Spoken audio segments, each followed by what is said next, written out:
Estados Unidos ha convertido la energía en su principal arma de presión sobre Europa.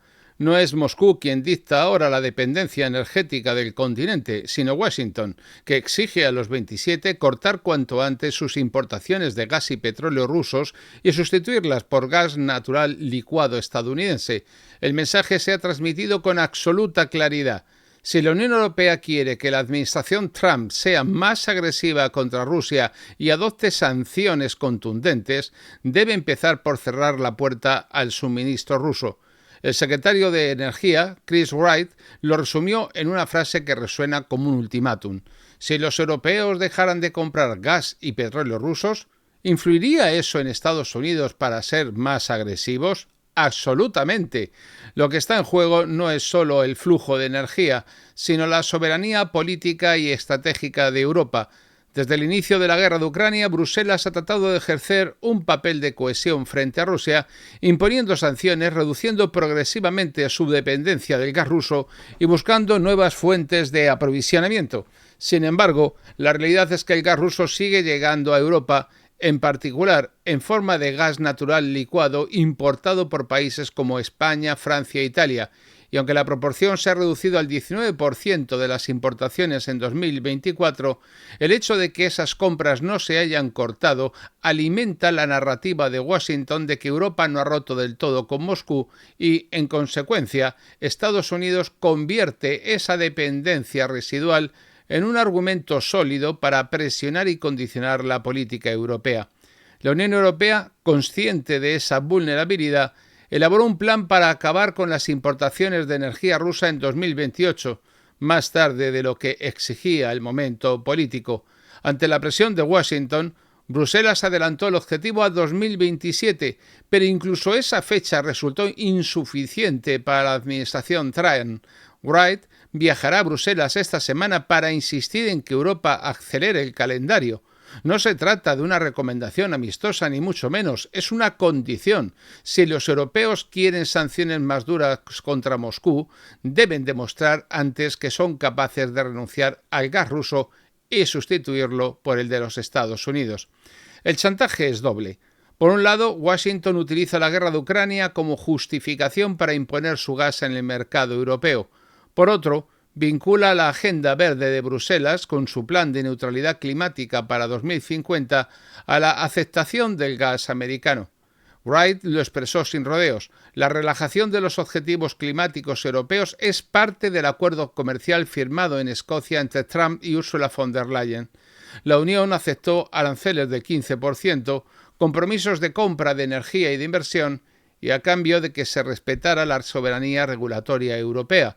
Pero esa soberanía está siendo erosionada constantemente. Estados Unidos amenaza con represalias cuando Bruselas sanciona a empresas tecnológicas americanas, como en la reciente multa de 2.950 millones de euros contra Google. La presión no se limita al gas, sino que abarca el conjunto de la relación transatlántica. Doctrinalmente, lo que está ocurriendo es un proceso de sustitución de dependencias. Europa construyó durante décadas una dependencia energética estructural de Rusia. La guerra de Ucrania obligó a buscar alternativas y, en lugar de diversificar de manera real, ha terminado trasladando esa dependencia a Estados Unidos. Moscú era el proveedor enemigo, que financiaba su maquinaria bélica con las exportaciones de gas y petróleo. Washington se presenta como el proveedor amigo, que ofrece, además, seguridad. Pero el mecanismo de coerción es idéntico. Si no compras, hay represalias. Si compras, condicionas tu política a las exigencias del proveedor. El chantaje energético es, en esencia, el mismo, solo cambia la bandera. La paradoja es que la presión norteamericana no es compartida por todos dentro de Europa. Algunos Estados miembros se resisten a cortar por completo las importaciones rusas, conscientes de que el impacto económico sería devastador. Otros han aumentado sus compras de gas natural licuado ruso en los últimos años, aprovechando los precios más bajos. En España, las terminales de regasificación han recibido más cargamentos de origen ruso de los que oficialmente se reconocen, lo que muestra la contradicción entre el discurso político y la realidad del mercado. Washington aprovecha estas fisuras para dividir y presionar, colocando a Bruselas en la incómoda posición de tener que justificar una coherencia que en realidad no practica. La política energética europea está atrapada entre dos polos, la necesidad de mantener la cohesión frente a Rusia y la obligación de ceder ante la presión de Estados Unidos. En esa encrucijada, la Comisión Europea actúa como mediadora, recordando que el compromiso de cortar las importaciones rusas para 2027 sigue en pie. Pero la verdad es que sin Washington, Bruselas no tiene la capacidad para imponer sanciones verdaderamente devastadoras contra Moscú. Y sin Moscú, Washington no tendría argumento para imponer su gas. Es un círculo vicioso en el que Europa juega el papel de cliente cautivo en todos los casos. Desde el punto de vista estratégico, la jugada norteamericana es clara: asegurar un mercado estable y a largo plazo para el gas natural licuado estadounidense. La infraestructura de regasificación europea, financiada gran parte con fondos comunitarios, se convierte en garantía de compras futuras. Cada puerto ampliado, cada planta de almacenamiento, cada contrato firmado es un paso más hacia la consolidación de la dependencia.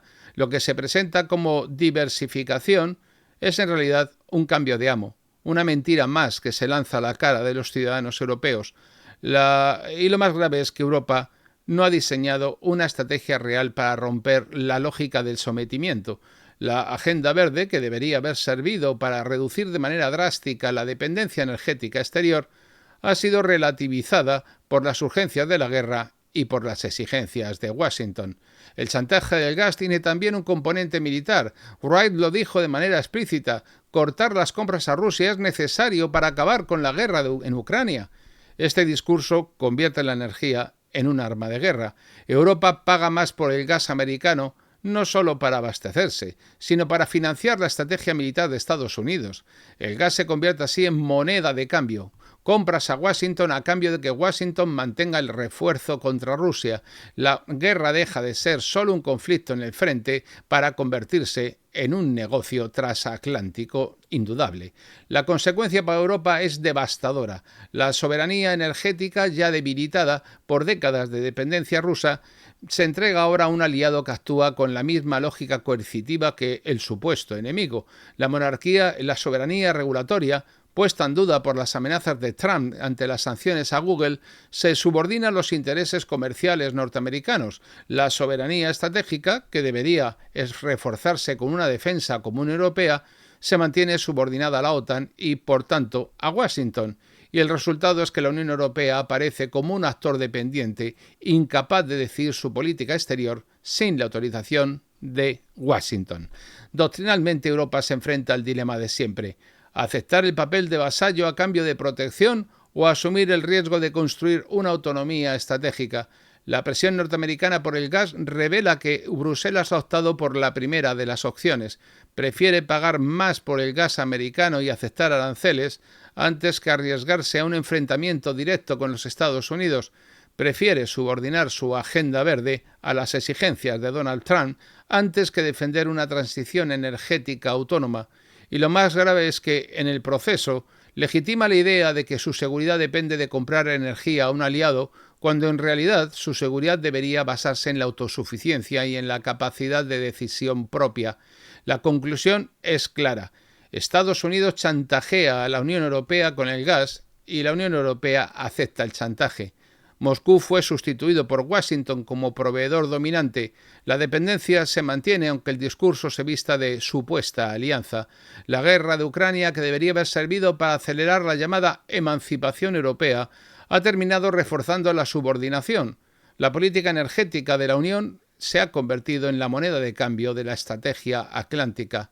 Y el resultado es que Europa paga más, en perjuicio claro de sus ciudadanos y de su economía. Ha perdido su soberanía y se ha atado a un socio teórico que utiliza la energía como instrumento de control.